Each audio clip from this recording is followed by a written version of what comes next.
కృష్ణరాజు గారు ఎక్కడో times of ఇండియాలో వచ్చిందని, కేంద్ర ప్రభుత్వం రిలీజ్ చేసిందని ఇదేవో చెప్పుకొచ్చాడు. ఈ వేశ్యలకు రాజధానిగా మారిన ఈ అమరావతిని బాగోదేమో. అసలు అలా ఇలాంటి దారుణమైన కామెంట్స్ ఎలా చేయబుద్ధి అవుతుంది నాకు అర్థం కాదండి. ఇప్పుడు అమరావతి కొన్ని లక్షల మంది ప్రజల సెంటిమెంట్ అది. ఇప్పుడు అమరావతి రాజధాని కంటిన్యూ చేయాలి అని దాదాపు 5 ఏళ్ల పాటు అక్కడ మహిళలంతా రోడ్డు మీద టెంటేసి కూర్చొని ధర్నాలు, ఆందోళనలు చేశారు. తర్వాత అమరావతి రాజధాని కోసం 29 గ్రామాల్లో కొన్ని వేల మంది రైతులు 34,000 ఎకరాలు ల్యాండ్ పూలింగ్ కింద ఇచ్చారు. 3 పంటల పంటే భూమిని వాళ్ళు రాజధాని నిర్మాణం కోసం ఇచ్చారండి. అలాంటి రాజధాని, అది రాష్ట్రానికి రాజధాని ఎవరి సొంతమో కాదది. ఆ భూములు ఇచ్చిన రైతుల సొంతం కూడా కాదది, అందరిది, రాష్ట్ర ప్రజలది రాజధాని. ఒక విధంగా రాజధాని అంటే రాష్ట్రానికి తలకాయ. తెలంగాణ రాష్ట్రానికి హైదరాబాద్ ఒక పెద్ద తలకాయ, ఒక గుండె లాంటిది. ఏ రాష్ట్రానికైనా ఒక రాజధాని కావాలి. ప్రస్తుతానికి మనకున్న అనివార్య కారణాల వల్ల, ఆంధ్రప్రదేశ్ ప్రజలకున్న ఒక శాపగ్రస్త లేకపోతే శాపం వల్ల ఆంధ్రప్రదేశ్కి ఇంతవరకు రాజధాని అనేది లేకుండా చేశారు. గతంలోనేమో తమిళనాడుతో కలిసి ఉండేవారు, అక్కడ నుంచి బయటకు వచ్చి రాజధాని కర్నూలులో పెట్టారు. పోనీ అక్కడన్నా ఉంచారా అంటే అది కూడా కాదు. మళ్ళీ ఆ తర్వాత తీసుకొచ్చి తెలంగాణ హైదరాబాద్తో కలిపారు.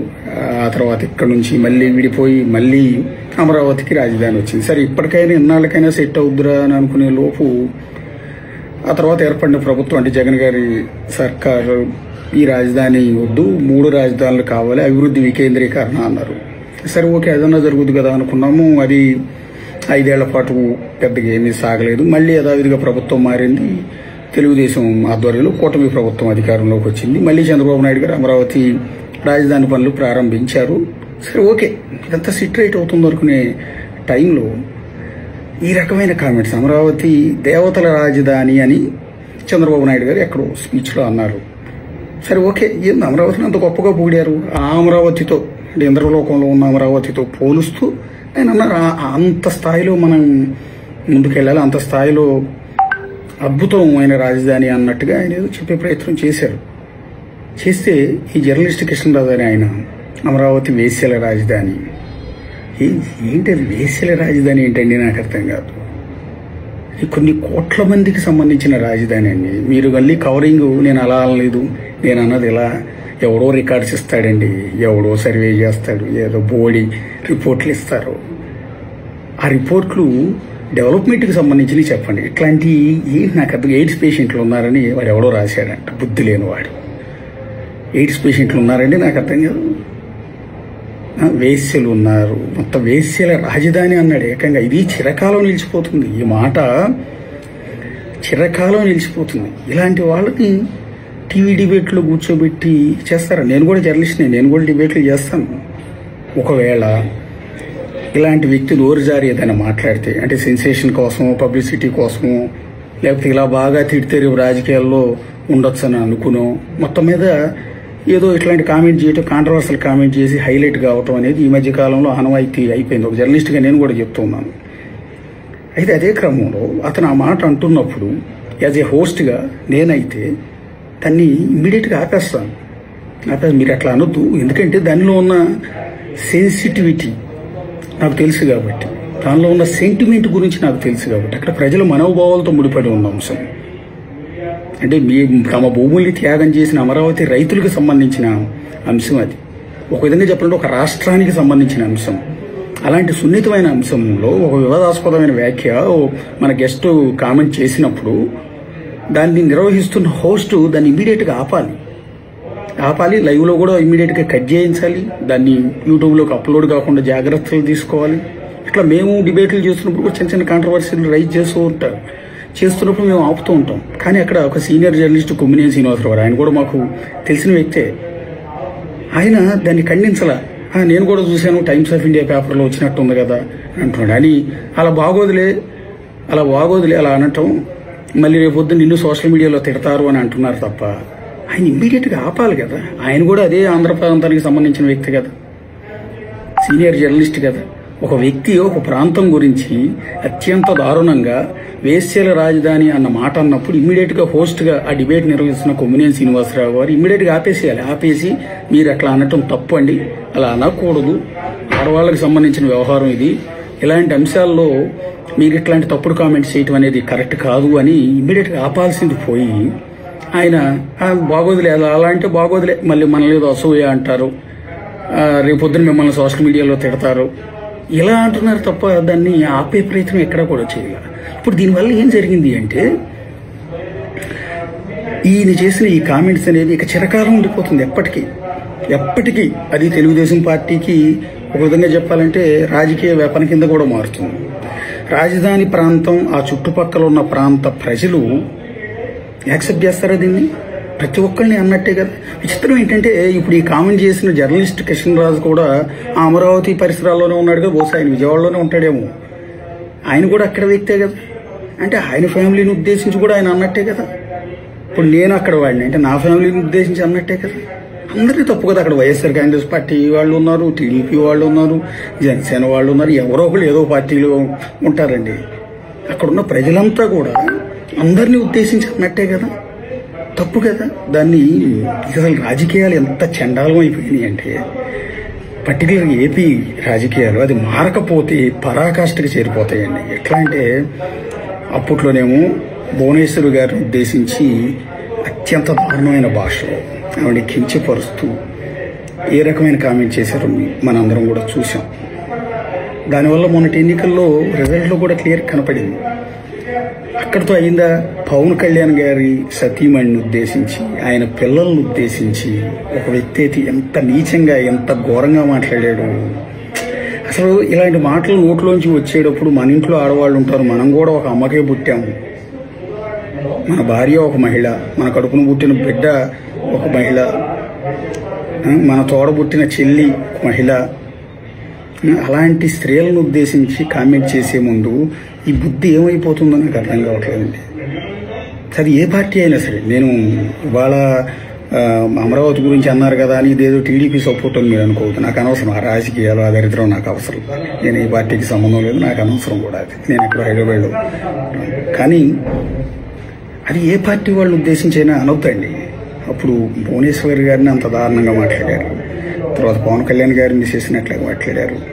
ఇంకా ఒక్కళ్ళు కాదండి, ఎంత నీచంగా అమరావతి రైతులు వాళ్ళు మేము భూములు ఇచ్చాము, రాజధాని ఇక్కడ కంటిన్యూ చేయండి అని రోడ్డు మీద ధర్నాలు చేస్తుంటే వాళ్ళు అత్యంత నీచంగా మాట్లాడారు. కొంతమంది నాయకులు చాలా నీచంగా మాట్లాడారు మహిళలను ఉద్దేశించి.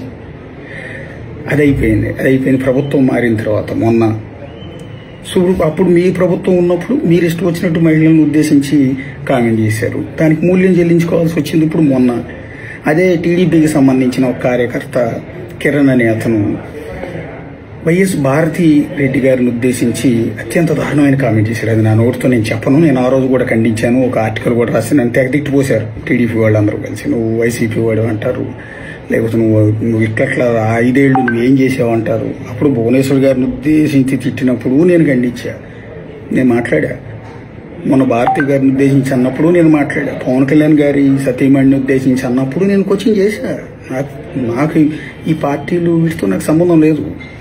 నేను యాజ్ ఏ జర్నలిస్ట్ని, నేను ఒక ఇండియన్ని. ఇక్కడ మనం చూడాల్సింది ఏంటంటే అప్పుడు మన భారతి గారిని అంత దారుణంగా అంటే ఇమీడియట్గా తెలుగుదేశం పార్టీ రెస్పాండ్ అయ్యి గంటల్లోనే కిరణ్ అనే అతన్ని అరెస్ట్ చేశారు. చాలా మంచి పని చేశారు యాక్చువల్లీ. తప్పది అంత దారుణంగా అసలు ఆవిడ ఉద్దేశించి ఆ కామెంట్ చేస్తూ ఉంటే ఎంత దుర్మార్గం అనిపించిందంటే నాకు. సో ఇమీడియట్గా టీడీపీ రెస్పాండ్ అయ్యి అతను అరెస్ట్ చేయించింది. ఇప్పుడు కూడా జైల్లోనే ఉన్నట్టున్నారు అతను బహుశా. మరి ఈ వ్యవహారంలో ఎంటైర్ ఒక తల్లిని అక్కడ భువనేశ్వర్ గారి గురించి ఒకళ్ళనే అన్నది, తర్వాత పవన్ కళ్యాణ్ గారి సతీమణి గారిని అంటే అది కూడా ఒకళ్ళని ఉద్దేశించే, మొన్న భారతి గారిని అంటే భారతి గారిని ఒక్కరిని ఉద్దేశించి అన్నది. కానీ ఇవాళ ఈ జర్నలిస్ట్ కృష్ణరాజు అనే వ్యక్తి సాక్షి టీవీలో ఏకంగా అమరావతి వేశ్యల రాజధాని, అక్కడ సెక్స్ బిజినెస్ జరుగుతోంది, సెక్స్ వర్కర్లు ఎక్కువ మంది ఉన్నారు, ఆ సెక్స్ వర్కర్లకి సహాయం అందించడానికి 150 స్వచ్ఛంద సంస్థలు ఆ చుట్టుపక్కల ఉన్నాయి, అక్కడ ఎయిడ్స్ పేషెంట్లు ఎక్కువ మంది ఉన్నారు అని ఈ రకమైన కామెంట్ ఒక ప్రాంతాన్ని, ఒక రాజధానిని, కొన్ని కోట్ల మంది ప్రజల్ని, మహిళల్ని ఇష్టం వచ్చినట్టు కించపరుస్తూ వేశ్యల రాజధాని అని అన్నాడు అంటే ఇది ఎంత సీరియస్ వ్యవహారం. ఇప్పుడు మొన్న ఒక మాట అన్నాడు, తప్పు తూలాడు, ఖచ్చితంగా దాన్ని సీరియస్గా తీసుకోవాల్సిన వ్యవహారం. భారతీరెడ్డి గారిని ఉద్దేశించి ఇమ్మీడియట్గా కిరణ్ అనేవాడిని తీసుకెళ్లి లోపల పడేశారు. మరి ఇవాళ ఇంతమందిని ఒక ప్రాంతాన్ని కించపరుస్తూ ఇంత దారుణంగా అసభ్యంగా మాట్లాడిన ఈ కృష్ణరాజు అనే జర్నలిస్ట్ అంటున్నారు. ఆ జర్నలిస్టా అనలిస్టో నాకు అర్థం కాల. ఆయన ఎవరో, నేను కూడా విజయవాడలో 7 ఏళ్లు పనిచేశాను, అక్కడ పుట్టి పెరిగాను. నాకు మరి ఆయన ఎక్కడ కలవలేదు. సరే, ఓకే, సీనియర్ జర్నలిస్ట్ అయ్యి ఉండొచ్చు, పత్రికల్లో పనిచేస్తున్నారేమో నాకు తెలియదు, నాకు పెద్ద పరిచయం లేదు కాబట్టి నేను ఆయనేం తక్కువ చేసి మాట్లాడను. కానీ ఆయన అన్న మాటలు తప్పు. ఒక జర్నలిస్ట్గా ఇంకో జర్నలిస్ట్ ఆయన అన్న మాటలు, నేనైతే ఆ జర్నలిస్ట్గా అలాంటి తప్పుడు మాటలు మాట్లాడను. ఇంకోటి ఏంటంటే, ఇలాంటి వాళ్ళని దయచేసి డిబేట్లకు పిలవద్దండి. దయచేసి ఇలాంటి వాళ్ళని డిబేట్లకు పిలిచి ఈ రకంగా ప్రాంతాల మీద ఈ రకమైన విషయం చెమ్మొద్దు. తద్వారా ఇదేమైందంటే రిఫ్లెక్షన్ వైఎస్ఆర్ కాంగ్రెస్ పార్టీ మీద పడుతుంది. ఒకవేళ టీడీపీ అసోసియేటెడ్ ఛానల్లో ఇదే రకమైన డిబేట్ జరిగితే అది టీడీపీ మీద పడుతుంది. జనసేన అసోసియేటెడ్ సంబంధించిన ఏమన్నా టీవీ ఛానల్లో ఇదే కామెంట్ చేస్తే అది ఆ పార్టీ మీద పడుతుంది. ఇక్కడ వైఎస్ఆర్ కాంగ్రెస్ పార్టీ మీద చాలా క్లియర్గా పడుతుంది, ఖచ్చితంగా పడుతుంది. ఇది ఎప్పటికీ మర్చిపోతారా ఈ మాటని? అమరావతి రైతులు ఎప్పటికీ మర్చిపోరు ఈ మాటని.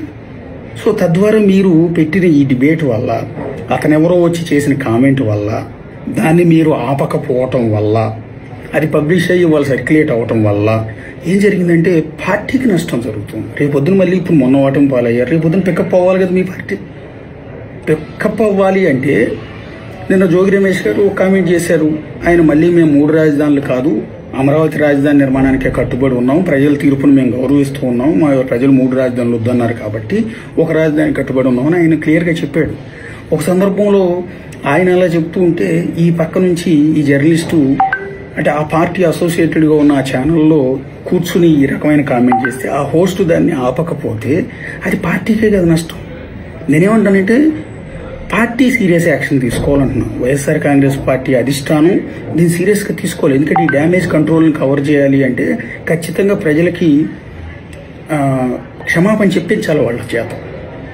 ఇంకోసారి ఇలాంటి డిబేట్లు రాకుండా చూసుకోవాలి. ఇది వాళ్ళ మంచి కోసం చెప్తున్నాను నేను. మళ్ళీ ఇందులో పార్టీలు ఎతికి, నా కులం ఎతికి, నా ప్రాంతం ఎతికి, లేకపోతే నన్ను టీడీపీ ముద్రేసో జనసేన ముద్రేసో చేయకండి దయచేసి.